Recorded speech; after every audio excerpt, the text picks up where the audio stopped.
So recently on my milking routine video, I believe, someone asked to see the whole process. I'm assuming they meant like the step-by-step process, because that was pretty much just a quick overview of that. So I'm getting dressed here. Sometimes I do actually get dressed. I don't always do chores in my pajamas. So I'm getting dressed here for the day. The kids have already eaten breakfast, so they're coming out with me too. Sometimes they're sleeping, and if they are still sleeping, we don't own a baby monitor, but we jimmy rig walkie-talkies, and so I leave one in here so I can hear them if they do wake up, which was the case on the day that I happened to film the last video. So I'm going to take you with me. I'm going to show you the step-by-step process. I'm also going to go and do my whole morning homestead routine, I guess, if you want to call it. The chickens need to be fed, the quail need to be fed, the rabbits need to be fed, the goats need to be fed, the dog, the cat. So I just finished taking the dog out. The dog just had puppies. So if anybody's interested in some Bernese Mountain Dog puppies, let me know. And I just finished taking her out, checking on the puppies, and now I am getting dressed and ready for the day, so that I can go out and finish the rest of the chores. Like I mentioned, everything that needs to be fed, goats need to be milked. So right now, we still have 2 bottle babies. They will still need to get milk for at least 2 more weeks. So until then, they need bottles. So we'll start there. And then, in case anybody's curious, so currently on our property there are 5 goats, 4 of which are mine. The other one is my friend's goat. So she doesn't necessarily have the space for a goat, but she wanted a goat, and she also helps a lot around the homestead. We kind of take turns milking and doing different stuff. So because of that, I was like, yeah, sure. You want to buy a goat? Put it with our goats. So out of the 5, 4 of those are mine. 2 of them are Nigerian dwarfs. Those are the 2 that are in milk currently. And then the other 2 bottle babies are Nubians. Now, let me preface this, is I grew up in this city. So I had no exposure to farm animals at all. And so when we were first looking into dairy goats, because one of my husband's rules is that everything on the homestead has to have a purpose. So one, a milk cow intimidated me, not to mention that they are very expensive upfront cost. And just milking something that weighs a few 1,000 pounds was not my vibe. So we looked into dairy goats because they are a smaller animal. And we went over to friends of ours who own goats. They own Nubians. And again, me coming from a background of never being around farm animals, even the Nubians seemed ginormous. So it was then that we decided to get Nigerian dwarfs, because they're at least half, if not a third, of the size of Nubians. And I was like, you know what, I can deal with this. And now having Nigerian dwarfs and seeing their milk capacity, while it is great, it's just not enough milk for my purposes. I make yogurt. I've been making cheese. We drink a lot of milk. So getting half a gallon a day for our family of 4 between the 2 dairy goats isn't quite enough. So that's why we got Nubians. We got them as bottle babies from the friends who had, showed us their goats from before. Now they won't be able to be bred until the fall. They'll kid in the spring. So that won't be until next year. But for now, I'm learning. And so yeah, we're just going to go take you on the rest of this routine. So I thought I'd go over everything that is in my tote, I think is technically the term. So I wrote that. It says farm fresh milk. I got this tote from Walmart. I believe it's just like a Sterilite tote. I figured I'd go through everything that's in here before I'm out there, and the goats are getting antsy. So these are the bottles that we use for the baby goats. They're just the even flow bottles. And then, I don't know if you can kind of see, we kind of like crisscrossed, cut the like nipples open a little bit bigger, and that works well for the goats. They're a lot cheaper than buying like the specific bottles for baby goats. And they kind of had a love-hate relationship with those anyway. And they just break. Anyway, these work. I will have everything linked down below, in case you're getting into dairy goats and, you know, you're just looking for some insight. So, I have all of these. Now, I'm going off of the recommendation that my friend gave me, like how much they need to be fed, like, each week. So, right now, they are 10 weeks old. They are getting 32 ounces a day, 16 ounces at a time. These are 8-ounce bottles, so each goat gets 2 of these. Again, there's 2 babies, so we have 4 bottles here. So I'm just going to stick this in the containers. And then I have these. I will link it below. You can find them on Amazon, but I can get them for like half the price at my local feed store, so that's what I do. And then I have a mason jar with a lid to put the milk in. I have, just as an old yogurt jar that I use for a strip cup.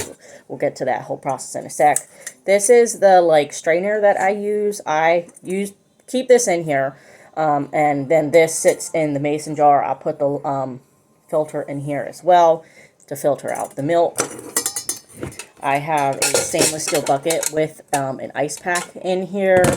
There's a debate in like the goat world, like whether or not like you should put an ice pack in there, whether it's hygienic. I clean my stuff right away with really hot soapy water and make sure everything's nice and sanitized. I even like steam them on occasion. I haven't had any problems. My milk's been tasting fine, and this is what we've been doing for the last like 6 months. And yeah, the only main thing is like you want to make sure that it is a seamless side bucket. This is the 2-quart. This is what fits for our Nigerian. I do have one Nigerian who is probably about 4 inches shorter than the other one. Sometimes I use this bucket that's a little bit short and more squat for her, but this bucket does work. It's just kind of a little bit more difficult to get a hold of. And then we've been using baby wipes to wipe their udders.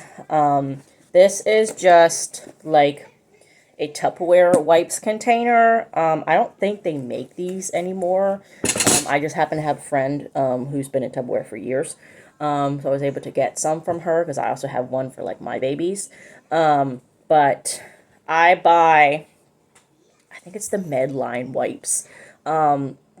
So a long time ago, to like derail here, I was having this debate between myself about like, you know, the stuff that we put on our babies. And we do cloth diapers. We do disposables on occasion. Like my kids are in disposables right now. That's a whole nother story. But one of the main things is like wipes. Like we use wipes a lot. So one, it costs a lot. And 2, like there's a lot of chemicals and added stuff like that they add into baby wipes. It's just ridiculous. And I had a recollection of when Emerson was in the NICU. And like they don't use regular baby wipes. Like they literally just use these like cotton wipes and they wet them with water. That's all they use. So I'm like, you know what? Why don't I just do the same thing? Like they're cotton. I know what I put in them. So what I usually do is I fill a bowl with warm water, some baby soap, soak these in here for a few minutes, squeeze them out. So that they're like, you want them like damp, but not like soaking. And then I just use those to wipe up my babies. I do also use like the Honest wipes, and the Young Living like seedling wipes, but those again can get expensive. And then for the goats, I use the Young Living's lavender scented like baby wash. And then I also add a few drops of these in there, just because, you know, I'm wiping udders and I'm trying to keep stuff like bacterially clean. And then, yeah, that's pretty much everything that's in this stuff here.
You hop in the wagon?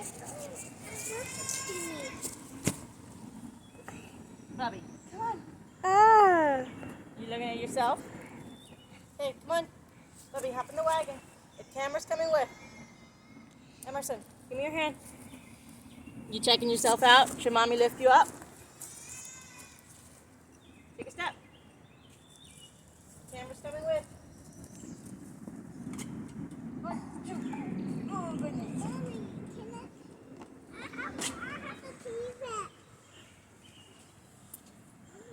Here, I've got my little wagon train. Say hi, buddy. Look up. Say hi. There they are. Just waiting on us. And don't you guys like my little sign? I think it's hilarious. Come on.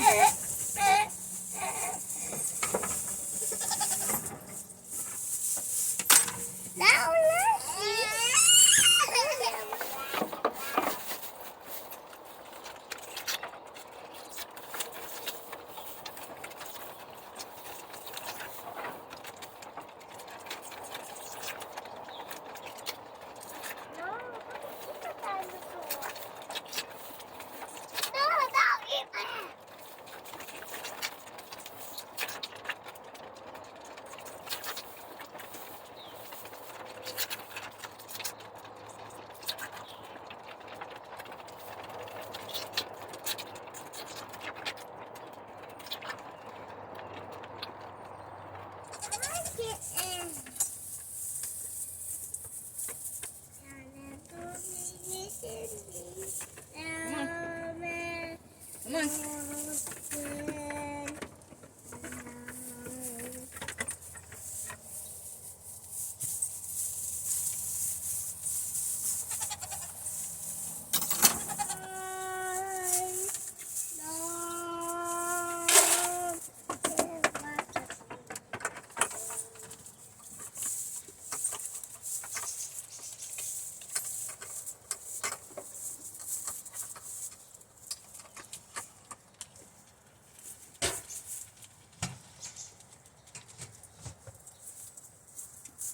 Okay, so right now in here, this is Daisy.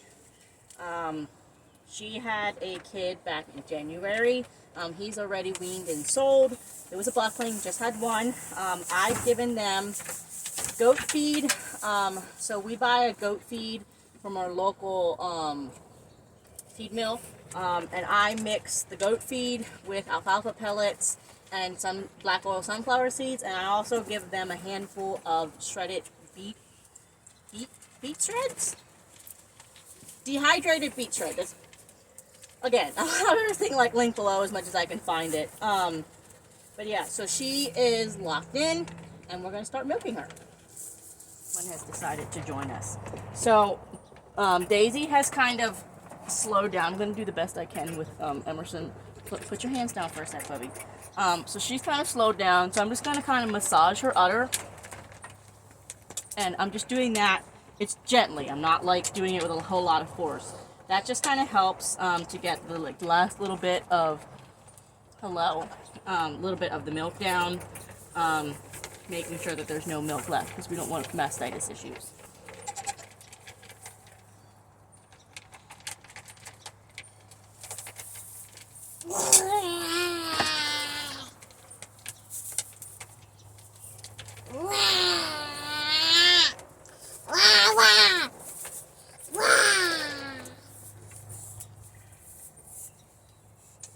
Okay, so she's completely milked out. I'm just going to take this wipe. I'm going to wipe her again. Again, there's a whole debate on like cleaning off goats. I haven't had any issues with this, and I keep fairly good track of checking my girls for mastitis.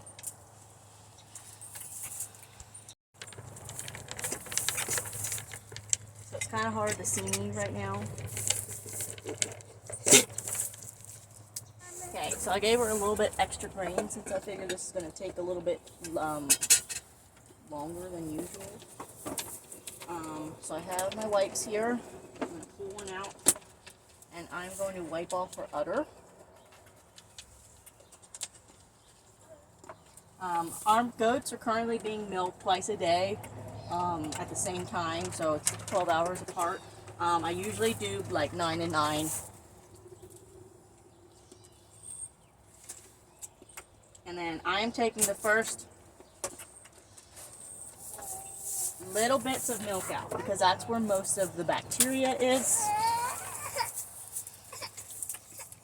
Figured I'd bring you guys a little bit closer and you can check this out then. Daisy likes to squat sometimes, so I kind of keep my hand on her udder until she relaxes and puts herself back up. So they usually say that you either got 3 types of goats when they start being milked. You get the kicker, the squatter, or the fighter. Daisy was definitely a squatter. She would always squat down or try to sit. But after like a week, she pretty much chillaxed and she actually likes the milk stand now.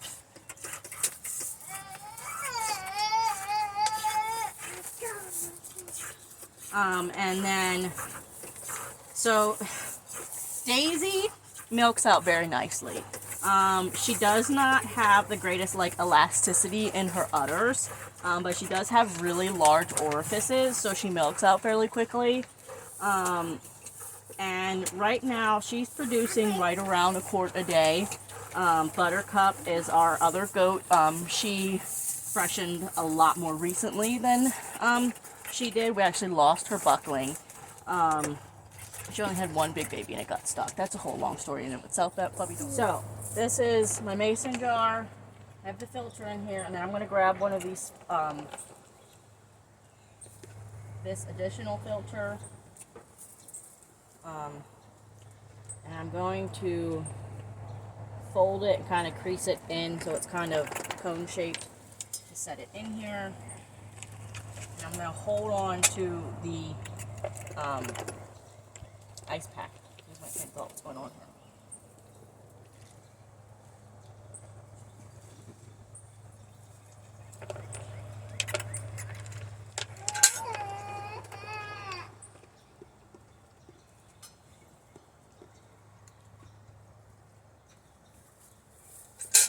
Okay, so Daisy gave us about a cup and a half. She is kind of on the downward trend.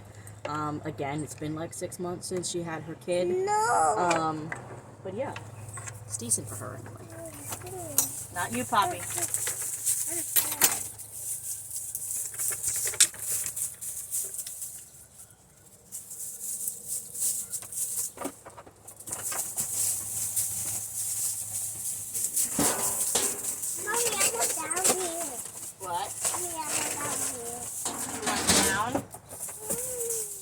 Down?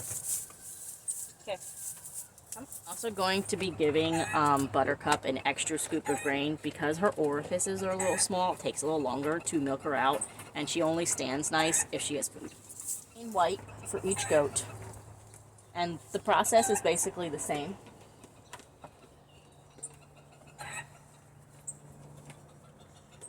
So let me zoom in on her udder. So this is her udder right now. And I'll show you it after we're done. Sometimes Daisy is fine and I can leave her out. The next time she just tries to scare her off the stand because she wants her food. So I put her away. Same process. Stripping out the first little bit. Setting that aside. I also look at it just to make sure there's no signs of mastitis, which would be, you know, like milk, blood in their milk, clumping, etc. This is what I mean when I say this was why this one is a little difficult, because she's on the shorter side.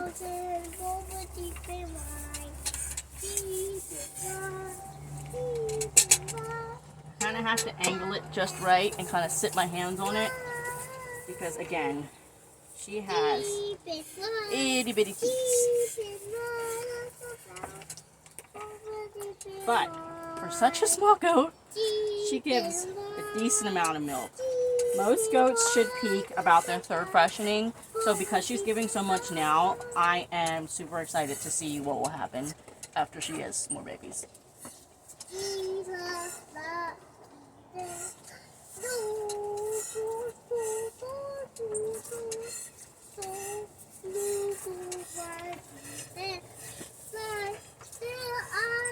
But he is strong.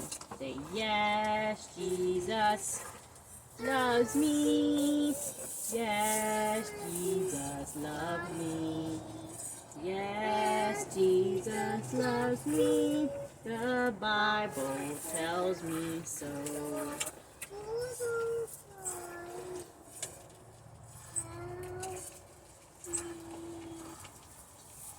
Good job, buddy. Sometimes my hands get tired, so I just have to do one at a time. But that's the joys of hand milking. Sometime, unless there's any like milking companies out there that want to send me a milking machine for review, that would be great. But sometime we want to buy one. They're so expensive. So I don't know if you can tell now. So her udder is a lot less flaccid. And then I also thought I'd put this in here. So if you notice, she has really tiny teats. It's gonna touch you down here for a sec. So yeah, she has really tiny teats. And so when you're milking a goat, it's not like milking a cow if you have any experience with milking a cow. Don't know why I do, but I do. So when you're milking a cow, it's like a squeeze and pull motion. You don't want to do that to the goats because like you're gonna mess up their teats and their udder. It's more like if this is a teat, it's more like a pinch, and then use these fingers to squeeze it out, and then like the same like reaction, and that's what I do, because you kind of want to trap the milk in the teat with like, so that's why you're pinching it, and then you're using these other fingers to squeeze it out. Sorry, you're kind of getting me at a really bad angle here, but yeah. Let me just like see if I can do that real quickly. I'm just gonna spray like right here on the ground, but I'm like pinching. There we go. And then pinching. She's pretty much empty, so she kind of dribbles out now. But yeah, that's pretty much about it for this part. Got just under a quart here from both girls. That's typical for Nigerian dwarfs, at least in my opinion. Like, this is just my experience. And most people will say you'll get about a quart to 2 quarts a day. So the fact that we're getting about a pint each time kind of holds out to that sentiment. I'm going to let the goats now. Yeah, I'm going to let the goats out now, and you can see the organized chaos that happens when we let them loose.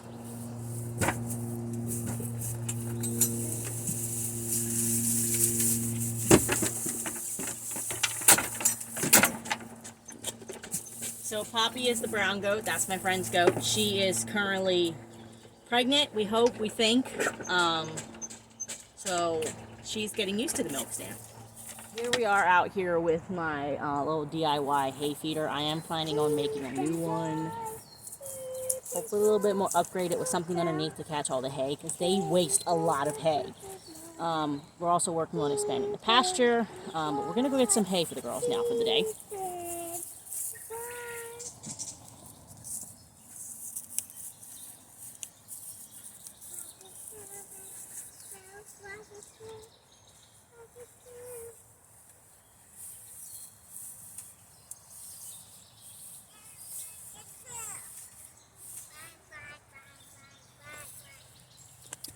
Okay, so we buy the small bales of hay just because financially and because of the amount of goats that we have, it doesn't make sense to buy like the big bales. And I use like a chunk or section, if you're familiar with like hay bales, each day for about 4 of these goats.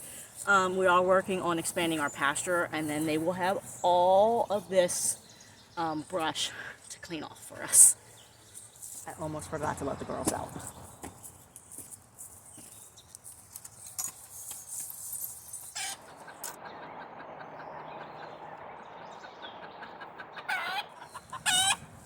Okay, so this back here is our chicken coop. This was given to us by my friend. She intended to get chickens, it didn't work out. So I had to do some little revamping to it. I added like some more like structural supports around the bottom. I also do plant, my husband used to be a roofer, so we still have his like supplies from that left. So I plan to like redo the roof a little bit and then also paint it. But for right now, this works. We're just gonna feed them and give them fresh water. That's pretty much about it.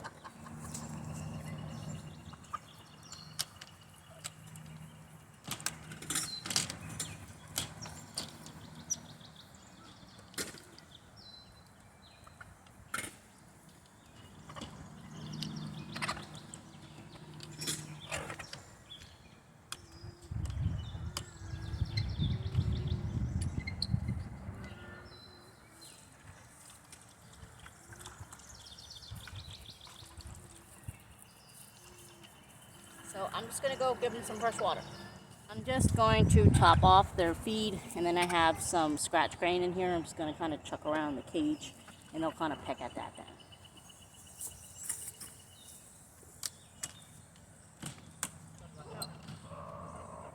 Watch out. Watch out, please.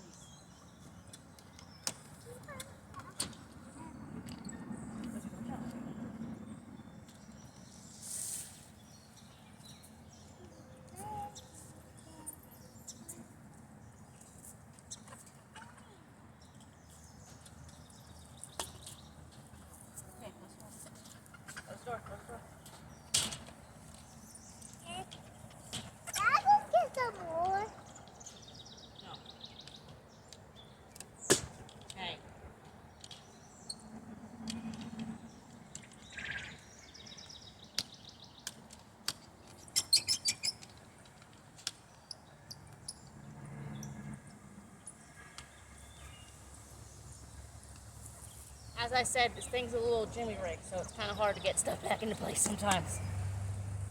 And I knelt in water. Lovely. Okay, so I keep these buckets up here.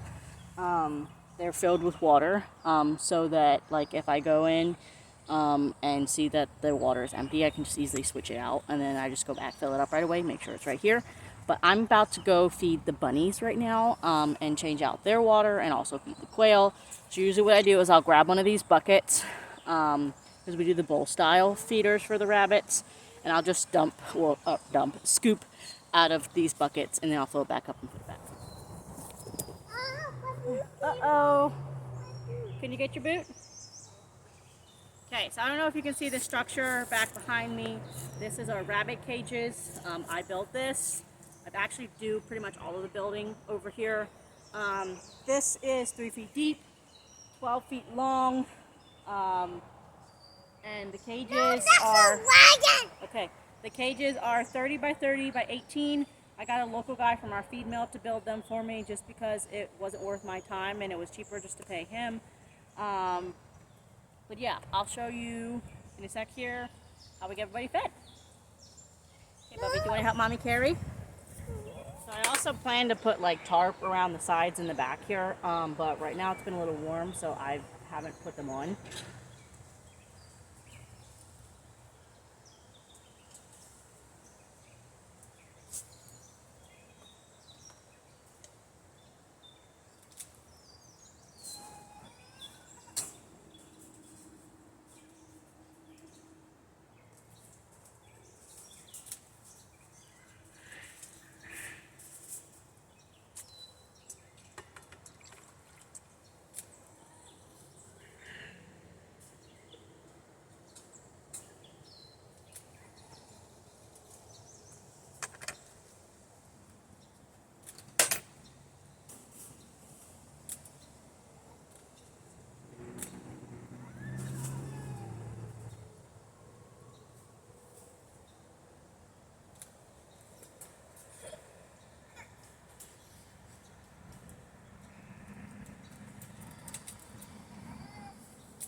So we give unlimited hay to our girls, and we feed them a certain amount of pellets each day. We do half a cup a day. I got this container from my husband's grandmother after she passed away. This is a quart, so there's 4 of them. So I just give each of them half a cup. There's lines marked in here. That's just what I do. So we'll show you what gets done.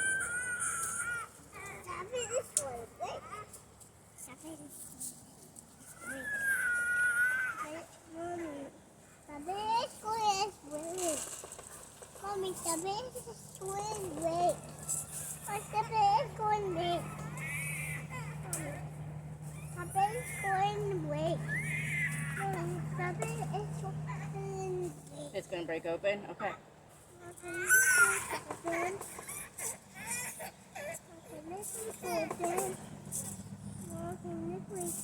Went and grabbed a nice chunk of hay, and then I'm just kind of going to top everybody off.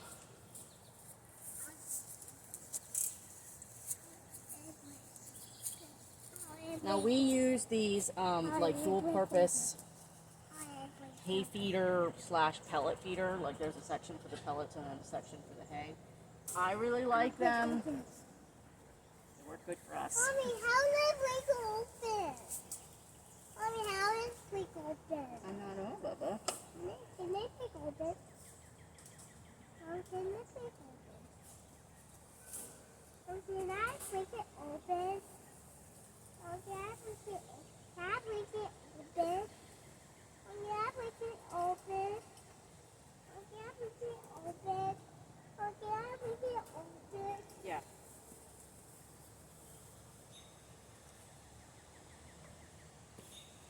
So I just thought I'd show you what we use feeding and water-wise.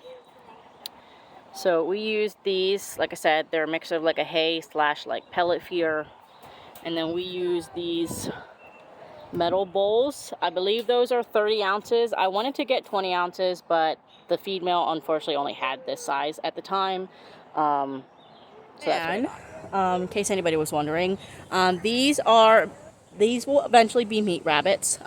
These are silver fox rabbits. We have 3 does and 1 buck. This is our buck right here. This is Clover. He is very, very friendly. We have Miss Lily back here in the cage. She's a little bit standoffish. This is Pansy right here. She is Mom, can you break it? also a silver fox doe, but she's a chocolate doe. The rest of them are blacks. And she's friendly but sort of skittish a little bit. And then this right here, this is Primrose. She is standoffish and a little bit skittish, but we're working on her. We have our 2 quail hutches. Again, I built them myself. They are 5 feet long, 3 feet wide, 2 feet tall.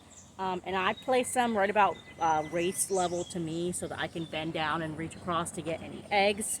So right now, if you can see, there's like these pieces of wood here, kind of hold the bottom. I mean to get a latch for the bottom sometimes. I just haven't gotten around to it. Right now this works. Because this is my saying, okay? It doesn't have to be perfect, it just has to work, okay? Remember that. So, we're just gonna give them feed and water. That's pretty much all we're doing today. They usually don't lay until the evening. And right now we only have like one quail that's laying right now anyway. No, you make it. Okay, hold on, Bubba.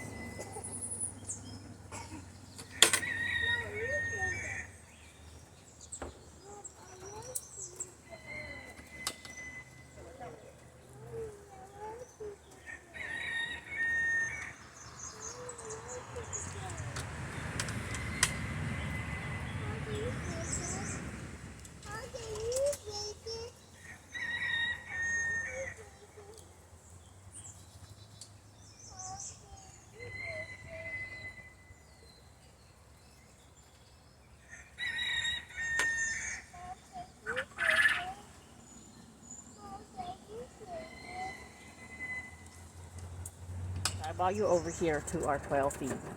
So, again, that's going to be a debate on what you feed your quail. My quail are pretty much almost laying age right now.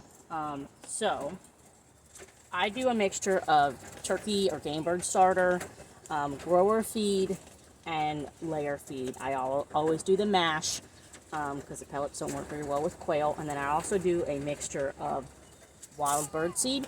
So it's 100 pounds of layer of turkey starter, 100 pounds of grower feed, 100 pounds of layer feed, and then 25 pounds of wild bird seed. I just kind of think it adds some extra nutrients and kind of be similar to what they're getting out in the wild. So I'm just going to fill up this container here.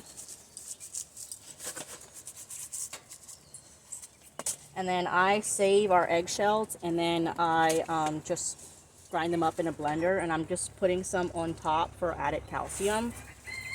Emerson, be careful with that bag. And then I also buy black soldier fly larvae and sprinkle some of that on top of their feed as well for added protein.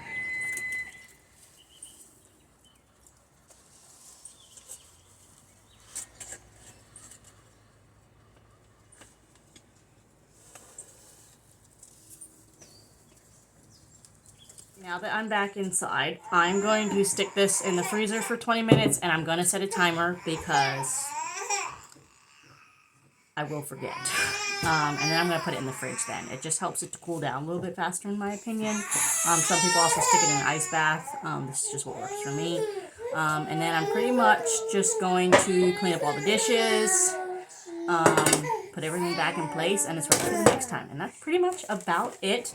If I'm not filming, which obviously it took a little longer today, it takes me about an hour to do all my chores. That's including giving everybody food, giving everybody water, and milking the goats out.